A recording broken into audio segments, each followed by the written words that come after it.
Fala pessoal, aqui é o professor João Alves, o seu professor de exatas. E se você nunca aprendeu o bendito do movimento retilíneo uniforme, hoje é o dia de aprender, tá? Antes de começar esse vídeo, eu já te chamo para deixar um like aqui embaixo, ativa o sininho e se inscreve no canal, porque vai ser super importante para você estar acompanhando novos vídeos e assuntos que vão sair aqui para te ajudar para essa prova do Enem, tá bom? O nosso foco hoje é falar um pouquinho do movimento retilíneo uniforme e eu tô aqui para te ajudar com isso, tá? Para a gente entender bem, olha a seguinte situação.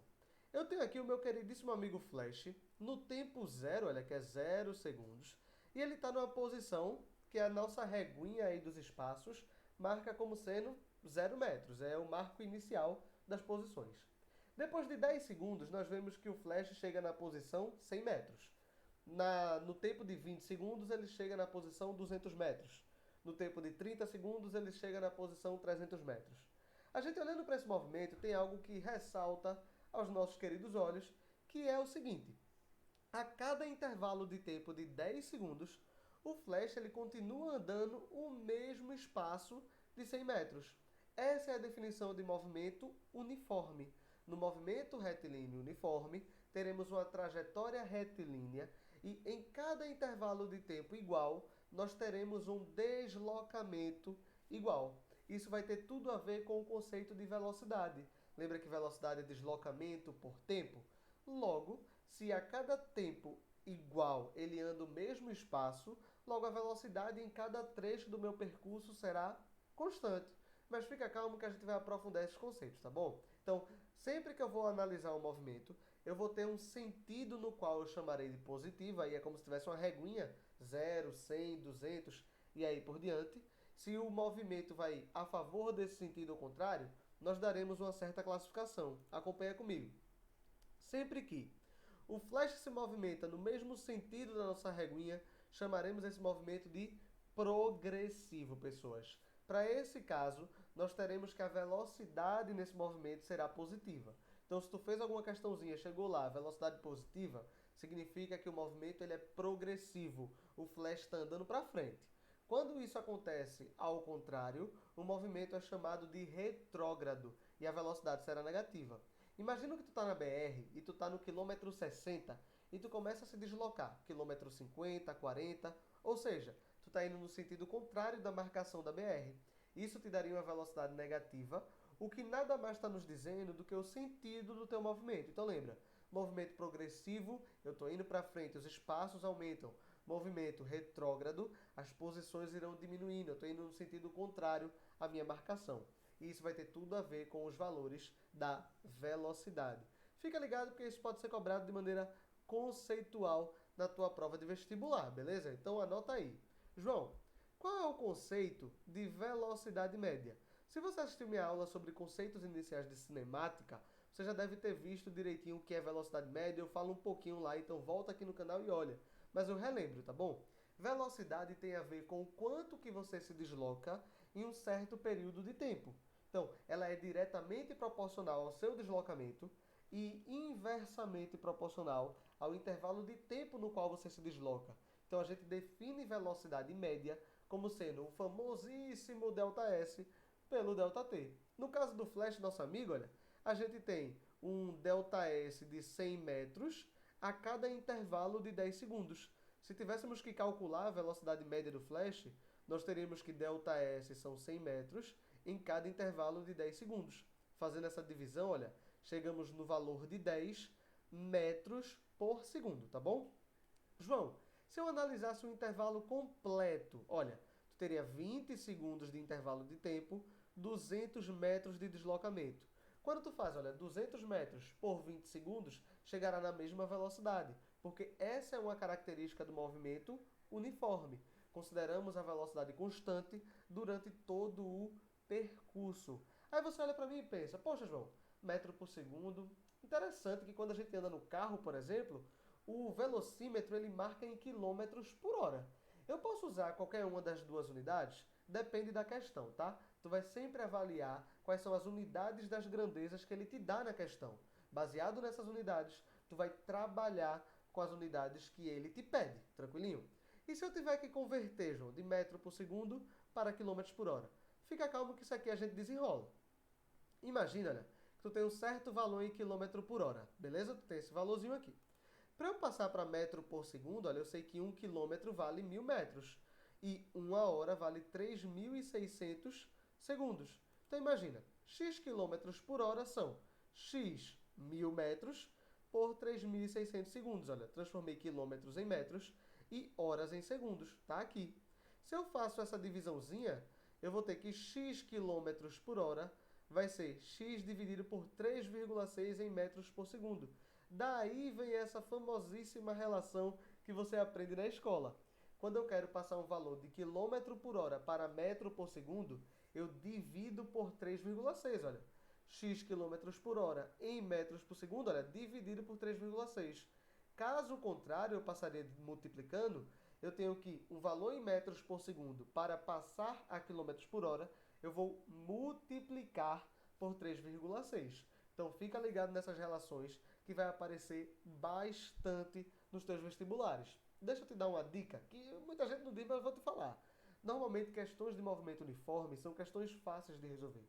Onde é que ele pode lhe atrapalhar? Dentro das unidades. Então você tem que estar bem ligado, bem afiado com essas unidades, para não errar esse tipo de coisa no teu vestibular, rapaz. Eu quero te ver aprovado dentro de uma universidade de referência. Então não esquece disso, beleza? Massa, João. Falamos da velocidade.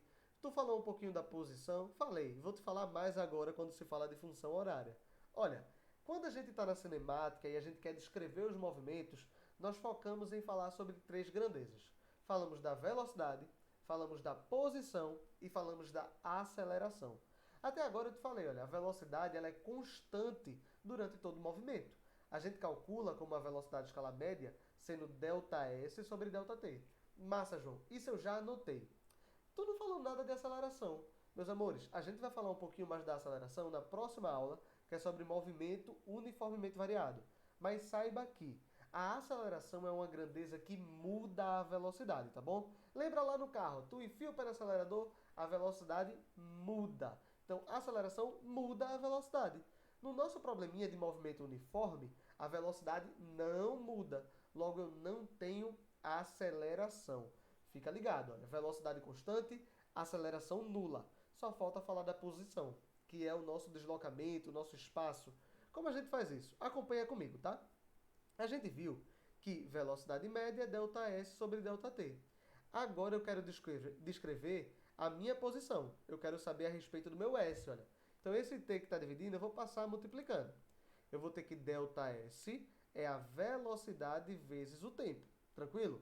ΔS a gente sabe que é S menos S0, ou seja, a posição final menos a posição inicial. Isso aí a gente tá ligado, né? Então, olha, se eu quero saber a posição do cara em cada instante de tempo, lembra que a posição inicial é uma constante.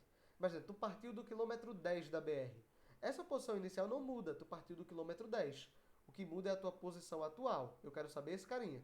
Então, o S0 com sinal de menos, eu passo com sinal positivo. Então eu chego na famosa fórmula do sorvete, onde a posição é igual a posição inicial mais a velocidade vezes o tempo de deslocamento, tá bom? Famosíssima equação do sorvete. João, por que tem esse nome de função horária? Lembra, uma função, a gente vê lá na matemática, é eu escrever uma grandeza em função de outra, em termos de outra. Daí vem o nome função. Aqui nós escrevemos a posição em função do tempo, por isso o nome de horária, porque tem a ver com o tempo. Olha, S0 e V são constantes, não mudam. A única variável é o tempo. Então, eu posso escrever a posição como uma função direta do tempo. Se tu lembra um pouquinho da matemática, isso aí é uma função de primeiro grau. Isso vai te ajudar bastante na hora de construir o gráfico. E eu sei que você tem um pouquinho de medo de gráfico, mas fica calmo que a gente vai resolver isso hoje, tá bom? Bora ajustar os nossos conceitos? Olha essa questãozinha.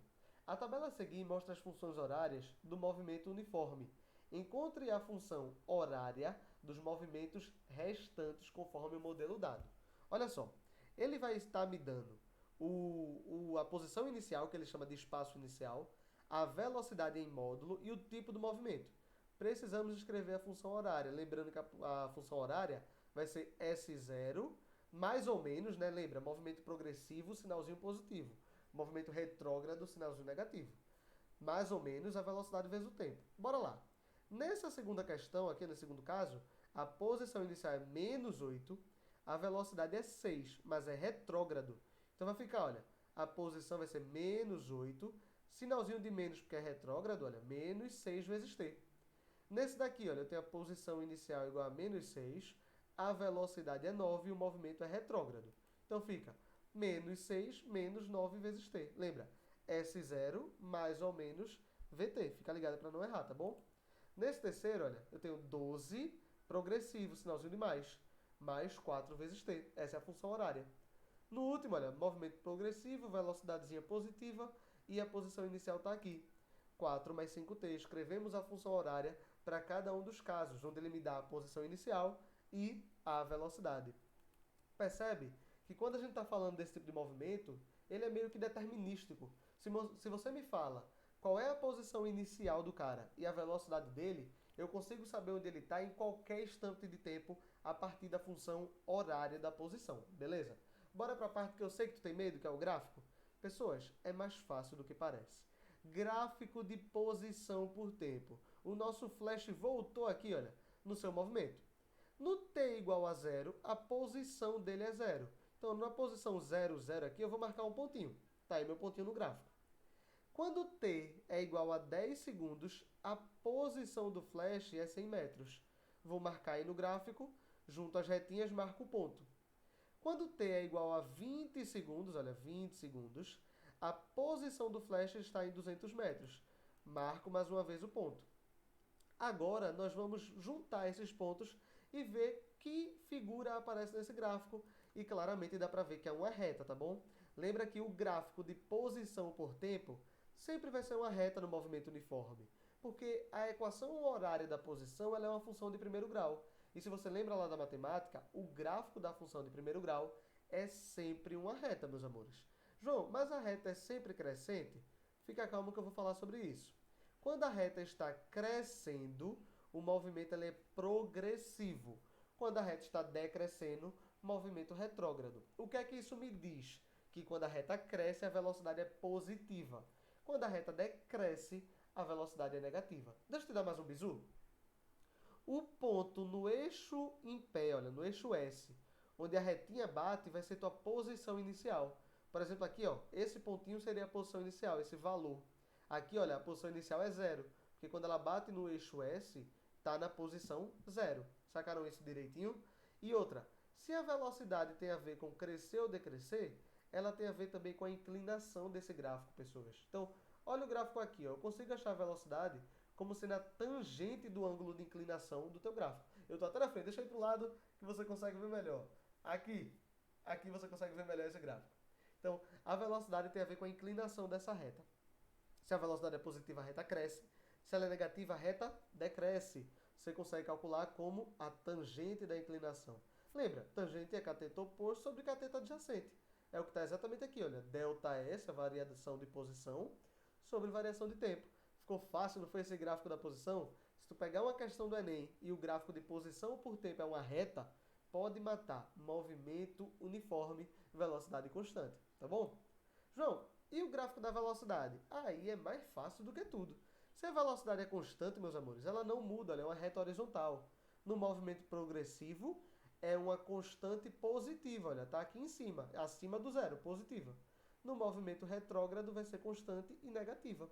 E uma propriedade interessante é que a área embaixo dessa curva, olha, vê, velocidade vezes tempo, a área embaixo da curva vai ser relacionada, vai ser numericamente igual ao deslocamento durante esse tempo passado. Então, se tu tem um gráfico de velocidade por tempo, a área embaixo dessa curva está lhe dizendo o deslocamento. Ficou difícil? Acho que não. Agora deu para entender direitinho o movimento uniforme. Bora aplicar numa questão para ver se a gente entendeu mesmo? Questão da Unesp. Fala o seguinte, mas antes de resolver, não esquece de curtir esse vídeo, de comentar e sugerir novos temas para eu estar gravando para vocês, tá? Coloca aqui embaixo e me segue no Instagram. A página tanto do Instagram como aqui no YouTube é o Exatas com João. A questão fala o seguinte, ao passar pelo marco quilômetro 200 de uma rodovia, um motorista vê um anúncio com a inscrição abastecimento e restaurante a 30 minutos. Considerando que esse posto de serviço se encontre junto ao marco 245 km desta rodovia, pode-se concluir que o anunciante prevê, para os carros que trafegam nesse trecho, uma velocidade média em quilômetros por hora de quanto? Olha só, você no marco 200 em quilômetros tem uma plaquinha dizendo que em meia hora você chegará no restaurante, no abastecimento, que está lá no 245 quilômetros. Ele quer saber qual é a velocidade que o cara está prevendo que você se desloque. Olha, isso aí é fácil, João. Você já disse aí, olha. Velocidade é ΔS sobre ΔT. Quanto que eu me desloco num certo intervalo de tempo. O deslocamento, ele me deu, olha, do quilômetro 200 até 245. O deslocamento é de 45 quilômetros. O ΔT, olha, ele falou que é 30 minutos. Mas olha, quilômetro por hora. Tu nem precisa converter, porque 30 minutos são... A gente sabe que 30 minutos equivale a meia hora, né? É mais fácil da gente resolver. Então fica 45 quilômetros dividido por meia hora. Pessoas, dividir por meio é o mesmo que multiplicar por 2. E a resposta vai ser, deixa eu sair da frente, 90 quilômetros por hora aqui, olha. 90 quilômetros por hora. Percebeu? Questão fácil de resolver. Marca a letra B. Gostou da aula? Fala aqui embaixo se tu curtiu e sugere novos temas, tá bom? É um prazer estar passando esse conteúdo para vocês e vamos para cima!